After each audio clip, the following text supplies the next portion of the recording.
हम दहेज मांगते या स्कॉर्पियो मांगते या 50 लाख रुपया मांगते तो हम पहले मांगते। फिर ऊपर भी चढ़ी है, ऋतिक भगा है तो उसने कुंडी लगा लिया उसकी जीने की, जो ऊपर ना सके, धड़क कूद गई वो नीचे।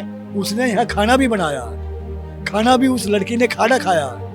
ग्रेटर नोएडा के दीपिका नागर की मौत का रहस्य और उलझता हुआ जा रहा है। पोस्टमार्टम के बाद जो रिपोर्ट आई है उसमें भी कुछ बहुत ज्यादा साफ नहीं हो रहा, और यही वजह है कि जो पहले सुसाइड का केस बताया जा रहा था, अब दीपिका के परिवार वालों की तरफ से इसे दहेज के लिए उसकी जो मौत है वो की गई है। अब ये उसके परिवार का पक्ष है, वहीं दूसरी तरफ ससुराल के लोग क्या कहते हैं, यही जानने के लिए आज हम दीपिका नागर के ससुराल आए हैं। और इस वक्त हमारे साथ ऋतिक के दादा हैं, यानी दीपिका नागर के दादा ससुर इस वक्त हमारे साथ हैं, उनसे बात करते हैं। बाबा, क्या हुआ था, पूरा मामला क्या था? पूरा मामला मैं ये बताऊंगा। जब वो आए थे तो वो फार्म हाउस पर आए, फार्म हाउस पर आए, उन्होंने पी है, दारू भी पी है। किसने? उसको दीपिका के बाप ने और उन्होंने, उसके मामा ने, उन्होंने दारू पी है। दारू पी के वहाँ से उन्होंने ऑर्डर दिया जी खाना बनाओ। खाना वहाँ के बजाय, उस कोठी के बजाय मेरे यहाँ बना। यहाँ से वो ऋतिक और वो दीपिका दोनों खाना लेके गए, वहाँ खाना खिलाया। उसके बाद में मेरे को यहाँ पता नहीं कुछ क्या हुआ या क्या नहीं हुआ। अच्छा, जो दीपिका के फादर या मामा उस दिन आए थे, वो किस लिए यहाँ पर आए थे? वो पहले गए अपोलो हॉस्पिटल, वहाँ से होके अपोलो में क्या है? अपोलो में बीच के लड़का बेटा की बहू की किडनी बदली गई है जी, वो उनसे मिलने के लिए आए थे, देखने के लिए। उसके देखने के बाद में फिर फार्म हाउस पर आ जाते हैं। फार्म हाउस के बाद में मैंने बताया कि वहाँ पी खाई है। फिर वहाँ से ऑर्डर हुआ खाने के लिए, उसने यहाँ खाना भी बनाया, खाना भी उस लड़की ने खाना खाया है। मतलब यहाँ जो खाना बना था वो दीपिका ने ही बनाया था? हाँ जी, जो बनाया मेरी लड़की आ रही थी, वो दोनों ने साथ में मिलके बनाया। अच्छा, मतलब दीपिका ने और ऋतिक की बुआ ने खाना बनाया था। तब तक कोई इस तरह का मैटर नहीं था, कोई गुस्सा, कोई नाराजगी कुछ नहीं सर, कोई गुस्सा नहीं, कुछ नहीं। यहाँ से जब खाना लेके भी जा रहे, गांव के लोग कुछ बता रहे, तो दोनों हाथ मिला के जा रहे। वहाँ के जाने के बाद में मुझे वहाँ का और कोई मालूम नहीं क्या हुआ क्या नहीं। अच्छा, रिश्ते कैसे थे दीपिका या ऋतिक के बीच में, या दीपिका सास ससुर इन सब के बीच में किस तरह का? अगर सर कोई ऐसी बात होती तो उनका पिताजी आया था, उनकी मम्मी थी, या अब तो फोन है, हर कोई अपने किसी भी परिवार से या अपने भाई से भी, किसी से भी तो बात करती है जी। जब वो बात करती तो तभी तो हम किसी को मालूम होता कि अगर उसे परेशानी होती। फिर जब ऐसी बात थी तो हम उसके नाम प्रॉपर्टी करवाते, अगर हमें दहेज या माननी थी। क्या प्रॉपर्टी कर रखी है जी? हमने उसके लिए 4 प्लॉट नाम कर रखे, निकलवा लो आप। बस इससे आगे तो मुझे कोई और चीज का मालूम नहीं। नहीं, अब उसके जो पिताजी हैं या उसकी बहन है, मम्मी है, उनकी तरफ से कहा जा रहा है कि लड़की को दहेज के लिए परेशान किया जा रहा था कि फॉर्च्यूनर 50 लाख रुपए लेके आ।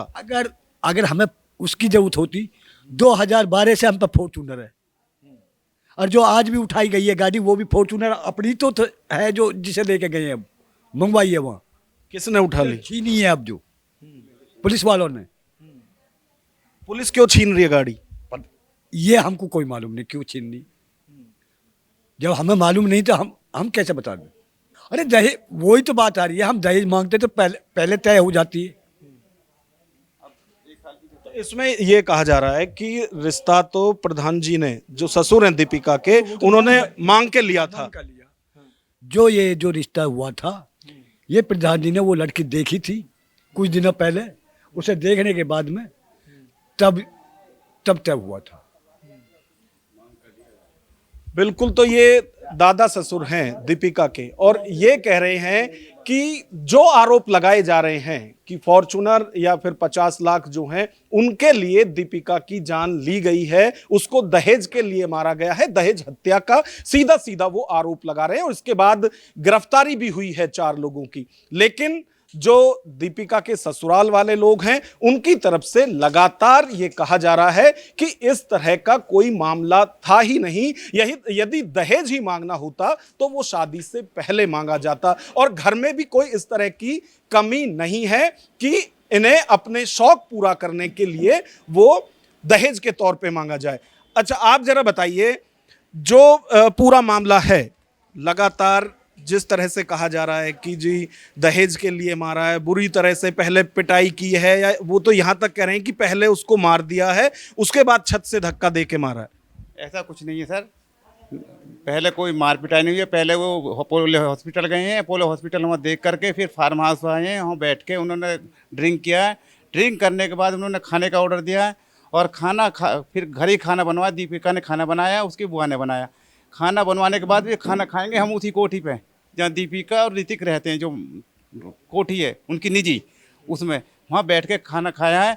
खाना खाने अच्छा, ऋतिक के चाचा के यहाँ से खाना बन के गया था?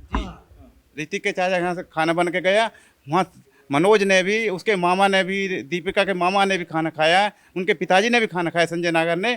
और खाना खाने के बावजूद फिर वो कहा कि विदायगी देंगे अपनी बेटी को। क्या दीपिका, अगर उसको कोई परेशानी थी इस तरीके की, दीपिका को उसका मामा था और उसके मामा का घर 1 किलोमीटर है अहमदाबाद जलपुरा से, क्या वो अपने माई से, अपने मामा से शेयर नहीं कर सकती थी कि ये मेरे ससुराल वाले मुझे परेशान कर रहे हैं, मेरे साथ ये परेशानी है, मारपीट की, कोई झगड़े की, किसी तरह की? तो वो उन्होंने कोई ऐसा, दीपिका ने कोई भी अपना ये चीज भी सामने आ रही है कि जो उसके पिताजी उस दिन आए थे और मामा चाचा जो भी आए थे, वो इसी चीज का फैसला करने के लिए आए थे कि झगड़ा होता था, मार पिटाई होती थी उसके साथ। आए थे अपोलो हॉस्पिटल, दूसरी वाली उसको देखने के लिए, उसे देखने के लिए आए। अपोलो हॉस्पिटल गए, उनकी किडनी का ट्रांसप्लांट हुआ। जो दीपिका की सास है, उसकी दूसरी जो बहन है, उसे देखने आए थे अपोलो हॉस्पिटल। अपोलो हॉस्पिटल देख करके फिर वो आए फार्म हाउस पे। वहाँ उन्होंने ड्रिंक किया, बैठे। उसके बाद खाने का ऑर्डर हुआ, खाना बना चाचा के वहाँ। खाना बनने के बाद फिर खाना वहीं मंगाया, वो जो निजी कोठी है जहाँ दीपिका रहती है, ऋतिक रहते हैं, और मनोज प्रधान जो निजी घर है, वहाँ खाना खाया। खाना खाने के बाद 11 साढ़े 11 बज गए। 11:30 बजे वो विदा होकर के भेंट दे करके अपनी बेटी को, और वो जब वहाँ से निकले, फिर वो दीपिका ने फ़ोन किया अपनी मौई के पास, क्या मामा जी पहुँच गए हमारे? जब उन्होंने कही हमारे मामा जी पहुँच गए हैं घर। क्या एक दीपिका बता नहीं सकती, अपने पिताजी को शेयर नहीं कर सकती, तो अपने मामा को शेयर करती? अगर मेरे साथ इस घर में झगड़ा हो रहा है, मेरे साथ ये परेशानी हो रही है, या मुझे ये टॉर्चर कर रहे हैं, चाचा कर रहा है, फिर ताऊ कर रहा है, या ये ससुर कर रहा है, या मेरी सास कर रही है। सास तो उनकी 13 तारीख से थी नहीं मौजूदगी में, वो तो अपोलो हॉस्पिटल में थी। तो ये जो आरोप लगाए जा रहे हैं, ये सब गलत है। बिल्कुल, जो आरोप दीपिका या उसके परिवार की तरफ से लगाए जा रहे हैं वो बेसलेस है, निराधार हैं, झूठे हैं। ऐसा पक्ष जो है वो दीपिका के ससुराल की तरफ से रखा जा रहा है। और भी लोग हैं, उनसे पूछना चाहेंगे। हाँ, आप बताइए, आप क्या कहना चाहते हैं इस पे? मैं ये कहना चाहता हूँ भैया, पहले ही इनके भाई साहब, इनके घर में पहले ट्रेजिडी इतनी गंदी हो चुकी थी दुर्घटना से पहले। फिर दुर्घटना के बाद क्या है, जितना दुख लड़कों वालों को भी है, लड़की वालों को, उतना लड़की वालों को भी है। जितना लड़की वालों को, उतना लड़का वालों को भी इससे ज़्यादा दुख है। अब जब लोग इतने परेशान इन्होंने कर रखे हैं, सब पूरा परिवार इधर उधर है, छोटे छोटे बच्चे घर में, कोई भी खुश नहीं रह पा रहा, किसी को टाइम से खाना नहीं मिल पा रहा। इन्होंने पूरा मतलब एक राजनीतिक तरीके से भी इनको, जितने भी अच्छे MLA वाले हैं, सबको ये इन्वॉल्व कर रहे हैं इस केस में। उनको, उनसे सपोर्ट ले रहे हैं पुलिस की, प्रशासन की। इनकी तरफ से कोई बंदा रोक ही नहीं पा रहा, सबको बस पुलिस टॉर्चर कर रही है, सब अपने घर से फरार है। क्या कर सकते हैं? अच्छा, अब तो उनकी तरफ से ये भी कहा जा रहा है कि जी वो तो मनोज प्रधान जी जो हैं वो तो भूमाफिया हैं, तमाम तरह के उन पे फ्रॉड के केस चल रहे हैं। अगर भूमाफिया थे ये, तो अहमदाबाद हमारे यहाँ से 1 किलोमीटर दूर है। और जो लड़की के मामा वो पहले से आते जाते हैं इस घर में, क्या उनको नहीं पता था उस टाइम पे? अपनी भांजी का रिश्ता ऐसे घर में क्यों कराया? अगर भूमाफिया थे तो अच्छे घर में कराएगा ना। कोई भी अपनी भांजी का रिश्ता, अपनी बहन का रिश्ता अच्छे घर में करेगा ना। वो कूड़ी खेड़ा कोई ज़्यादा दूर नहीं है। जो अपनी लड़की को देता है ना, 6 महीने खूब घूम के खोज निकालता है कि आदमी कैसा कैसा नहीं है। ये तो सब बुनियाद हैं, इनका कोई मतलब ही नहीं है इस चीज़ में। ये तो ज़्यादा से ज़्यादा फंसाया जा रहा बस इनको, कह के कि भूमाफिया है, ये 420 इकट्ठे, सब झूठ है। लेकिन इसमें सच्चाई ये भी तो है कि उनकी बेटी की तो जान गई है, चाहे उसने सुसाइड की है या फिर उसको मारा गया है। और सुसाइड भी यदि की है तो आदमी परेशानी में सुसाइड करता है, तो ऐसी क्या वजह रही होगी? आधे घंटे पहले सब खाना खा के गए हैं और आधे घंटे में खबर आती है कि वो छत से कूद गई है। जैसे आपने बोला है कि उनकी बेटी है, बहू तो इस घर की भी है, और लड़की की शादी होने के बाद ससुराल वालों का पक्ष में सब कुछ उनका हो जाता है, फिर वो उनकी ज़्यादा होती है, तो दुख तो उनको उससे ज़्यादा है। इनकी तो एक कलंक लग गया ना इन पर। और उसने सुसाइड करा है, क्या करा है, इसकी जानकारी तो देखो जी, पूरी निष्पक्ष जांच हो तभी पता चलेगी क्या मैटर था क्या नहीं था। मियाँ बीवी में कुछ मैटर था, घर की तरफ से तो कोई परेशानी हो नहीं सकती किसी भी तरीके की। घर तो बहुत, घर की तरफ से तो 1% भी नहीं है। घर में पूरा सब कुछ संपन्न है जी, कोई दिक्कत नहीं, हर तरीके से पूरा परिवार संपन्न है, किसी तरीके की दिक्कत नहीं। अब तो पूरे गांव को भी दुख है इतना ज्यादा कि बस कोई सामने भी आ रहा है तो उसके लिए भी ब्लेम करा जा रहा है सीधा सीधा। आप कह रहे हो कि घर पूरी तरह से संपन्न है, वो कह रहे हैं कि स्कॉर्पियो और 11 लाख या कुछ वो शादी में भी दिए गए हैं। जब इतना संपन्न है, सब कुछ है, तो फिर फॉर्चूनर और 50 लाख की क्या जरूरत पड़ गई? वो तो इनके झूठे आरोप है, सब झूठे आरोप है इनके सब कि दहेज मांगा, ये करा, कुछ भी नहीं है ऐसा। अगर ऐसा कुछ होता 1.5 साल होगी शादी को, क्या ही आज तक कोई बात ही नहीं आई। अब इतनी बड़ी दुर्घटना हो गई, इसमें आरोप लगा रहे। अब जैसे ये एक ट्रेंड भी चल गया है कि जब इस तरह की कोई भी घटना होती है तो उसके बाद कहा जाता है कि बुलडोजर एक्शन चाहिए, या फिर हमें उसका हाफ एनकाउंटर चाहिए या पूरा एनकाउंटर चाहिए। ऐसी तमाम तरह की मांगे अब उनकी तरफ से भी की जा रही हैं। आपकी क्या मांग है इस पूरे केस को लेकर? देखिए, स्पष्ट होना चाहिए, एक बच्ची की जान गई है, अब उसको भी न्याय मिले, परिवार को भी न्याय मिले। यदि वो कोई भी इसमें दोषी है, उस पर किस तरह की कार्रवाई होनी चाहिए? भाई साहब, सही से इसका पूरा वो निर्णय निकाला जाए, प्रशासन को अच्छे से निष्पक्ष जांच करी जाए, तब जाके इसका निर्णय निकाल के दोषी को पकड़ा जाए जो भी है। अब दोषी इसके पिताजी भी हो सकते हैं, इनके घर में ही इस लड़की से कुछ बात हो, जो लड़की वाले हैं, लड़की वालों से ही लड़की की कुछ बात हो, टेंशन हो, उस बात पे भी ये लड़की ने कुछ सुसाइड करने का डिसीजन किया होगा। अब ये तो झूठे आरोप लगाए जा रहे हैं लड़कों वालों के ऊपर ही सिर्फ, ये बात। और अगर बिल्डोजर चलने वाली बात है, पहले जांच करी जाए जब कोई एक्शन लिए जाए। ऐसे नहीं कि बिल्डोजर चल जाए, ऐसे चल, पहले सरकार जांच करेगी ना, तभी तो बिल्डोजर चलाएगी। अगर दोषी है तो फिर वो सरकार ये भी डिसाइड सरकार करेगी बिल्डोजर चलाना है, क्या करना क्या नहीं। वो हमारा काम नहीं, वो सरकार का काम है, सरकार अपना आप देखेगी उसको। सरकार नहीं, उसमें भी ज्यादा भूमिका कानून की होती है कि क्या इतना सब कुछ हुआ है। हाँ, जो भी योगी सरकार है, कानून है, वो करेगी इस चीज़ को तय, क्या करना क्या नहीं करना। हम कह दें या वो कह दें, इससे थोड़ा होगा ना कि बिल्डोजर चला दो, ये कर दो, वो कर दो, एनकाउंटर कर दो। वो कानून के ऊपर छोड़ा हुआ है हमने सब। निष्पक्ष जांच करो, जो सजा दे वो दे, कानून देगा। लेकिन आप कह रहे हैं कि जो भी मीडिया के सामने बोल रहे हैं, पक्ष रख रहे हैं, उनको भी पुलिस परेशान कर रही है। हाँ, लड़के की 2 बुआ हैं और एक सुंदर नाम है, गजेंद्र हैं, जो लड़के के चाचा हैं। उन्होंने कुछ दिन पहले बयान दिया था, तो उन पर प्रेशर आ रहा है कि इनको भी उठाओ। इस तरीके से तो आपके ऊपर भी प्रेशर डलवा देंगे। कल को न्यूज़ वाले सबके पक्ष में रहते हैं, वो तो कोई गलत हम है, तो उधर भी जा रहे हैं, इधर भी आ रहे हैं। कोई गलत है सही है, तो फिर तो कल के लिए आपको भी ये प्रशासन से परेशान कराएंगे। इस तरीके से तो गलत है इनकी सारी बातें। अच्छा, आप कुछ कहना चाह रहे थे, क्या आपको लगता है कि क्या कुछ रह गया है जो इसमें आप पक्ष रखना चाहते मैं हैं? ये कहना चाहता था, अगर हम दहेज मांगते तो जो हमारे बेटी देख के मांगी है, दीपिका का जो रिश्ता लिया है, वो हमने बेटी देख कर, लड़की को देख करके जब लिया रिश्ता, और हम दहेज मांगते या स्कॉर्पियो मांगते या 50 लाख रुपया मांगते तो हम पहले मांगते। इससे 10 साल पहले हमारे पास फॉर्च्यूनर थी, और आज भी हम 1 महीना पहले फिर फॉर्च्यूनर लिए। हमारे पास गाड़ियों की कमी थोड़ी है, गाड़ी तो बहुत है हमारे पास। देखो, ये कोई वो सुनो, आप कह रहे हो कि आपके पास सब कुछ है, मांग के रिश्ता लिया। मर्डर तो उनमें भी हो रहे हैं जो लव मैरिज हो रही हैं, हस्बैंड वाइफ को मार रहा है, वाइफ हस्बैंड को मार रहे हैं, तो ये तो कोई पक्ष नहीं हो सकता कि भाई हमने मांग के रिश्ता लिया तो हम नहीं मार सकते। आरोप जो लगाया है, ये जो मर्डर का जो केस लगाया हमारे ऊपर जो लगाया है, ये तो इसलिए तो उसके मोबाइल से पता लगे, या जो कैमरा की DVR ले गए हैं उससे जांच पड़ेगी, निष्पक्ष जांच उससे होगी कि भाई किसने क्या कहा। ऋतिक की है, इनकी आपसी बात है। दीपिका भाई बेटी उनकी है तो बेटी तो हमारी भी है, हमारे घर की बहू है, उससे ज़्यादा तो हमें प्यार है उससे।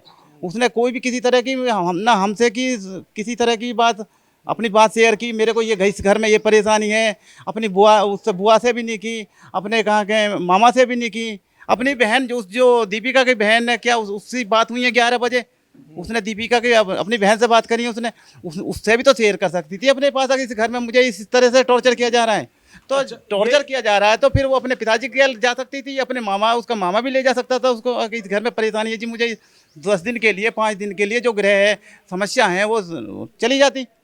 इस तरीका का ये जो कदम उठाया उसने, बिल्कुल एकदम ये गलत उठाया। अच्छा, आप क्या लगते हैं ऋतिक के? मनोज प्रधान मेरा भांजा है। अब आप कह रहे हैं कि कोई किसी तरह की जो दिक्कत थी भी यदि उसे, तो वो शेयर कर सकती थी अपने परिवार में, मामा भी पास में ही है, सब चीज है। आप कह रहे हैं कि 11 बजे उसकी अपनी बहन से भी बात हुई है, तो क्या कुछ ऐसा भी हो सकता है? और 12-1 बजे के बीच में ये केस 12:35 पे वो कूद गई है, जो भी कुछ हुआ है, तो क्या जो बात हुई है बहन से, आपको लगता है कि उन बहनों के बीच में कोई ऐसी चीज हुई हो सकता है ऐसा, उनके आपसी बहन, दोनों बहनों के बीच में कोई बात हुई, विवाद हुआ हो, वो तो मोबाइल से पता लगेगी नहीं, मोबाइल में उनके आपस में क्या बात हुई है, वो मोबाइल को उसको वो खुलवाएं और उसकी पता लगे उससे, मोबाइल से। अब भाई आपसे ना तो मनोज से कोई था, मनोज वो तो उसकी सास तो थी नहीं मौके पर 13 तारीख से अपोलो हॉस्पिटल में, और ये जो था ऋतिक और ये थे, इन्होंने खाना भी बनाया, खाना भी खाया, उनको भी खिलाया, अपने पिताजी को, अपने मामा को भी खाना खिलाया, ससुर को भी खाना खिलाया इन्होंने। और उसके बाद ये जो घटना हुई है 11-11:30 बजे, वो यहाँ से विदा होकर भी गए हैं और विदायगी भी दे के गए हैं। ये 12:35 की घटना है, जो रात को एकदम धड़क दे फिर ऊपर चढ़ी है, ऋतिक भागा है तो उसने कुंडी लगा लिया उसकी जीने की, जो ऊपर ना सके, धड़क कूद गए वो नीचे।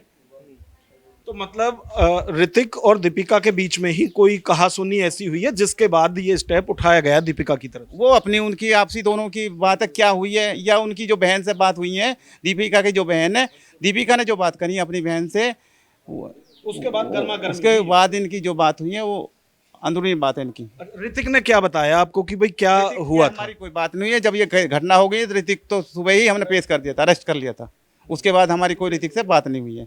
मनोज और ऋतिक साथ के साथ ही ये फिर हॉस्पिटल लेके गए हैं।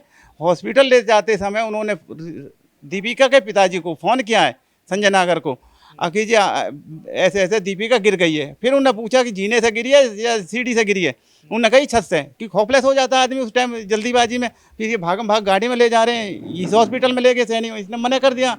उसके बाद वे शारदा हॉस्पिटल लेके गए हैं, शारदा में वो पिताजी भी आ गए और 2-4 आदमी आ गए, वहाँ इन्होंने हाथापाई भी करी है कुड़ी खेड़ा के गाँव के ने।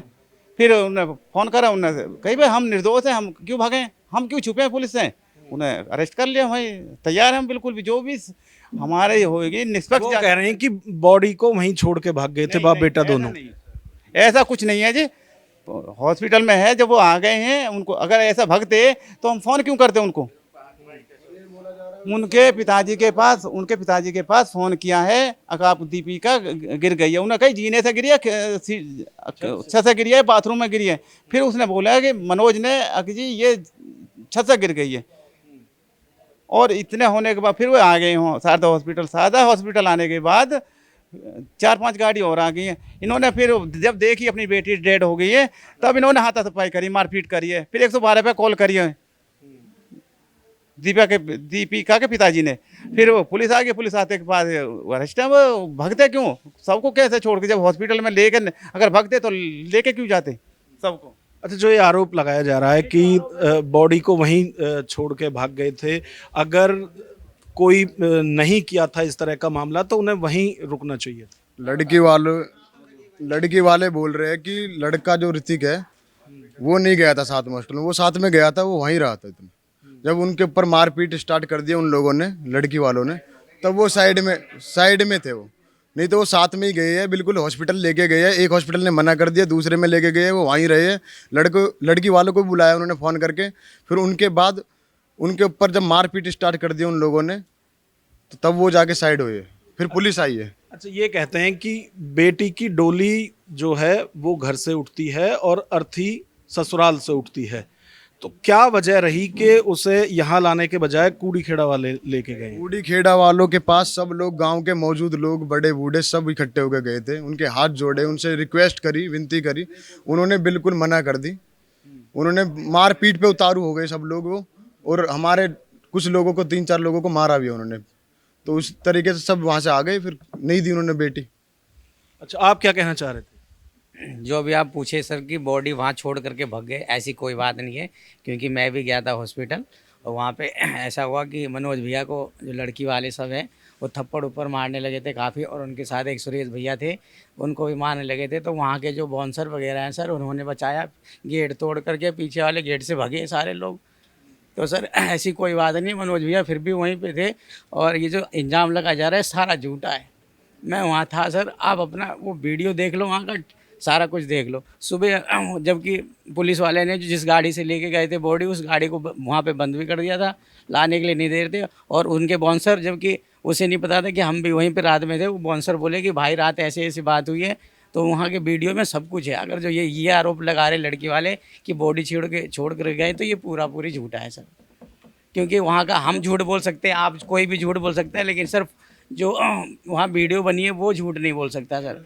कि कैमरे जो लगे हुए हैं वो झूठ नहीं बोल सकता कि कौन था वहाँ पे, हम छोड़ के भगे कि उन्होंने मार के भगाया। वो जब तक लड़की के पिताजी भाई ये सब थे, जब तक ऐसा कोई घटना मारने पीटने वाली नहीं हुई थी। जब गांव से बहुत सारे लोग आए, जब उन्होंने कोई कुछ बोला जी मेरी लौंडिया को मार दी, ऐसे कर दी, जब वो सारे एकदम टूट पड़े सर। और सबको जो भी थे जलपुरा के 2-4 आदमी, सब पे थप्पड़ बजाए बुरी तरीके से। तो इसलिए सारे लोग भागने लगे जी। भागने का कारण ये था कि वो लोग मारने लगे, तो उन्होंने जो वहाँ के बाउंसर थे उन्होंने खुद भगाया, पीछे वाले गेट तोड़ करके भगाया सर।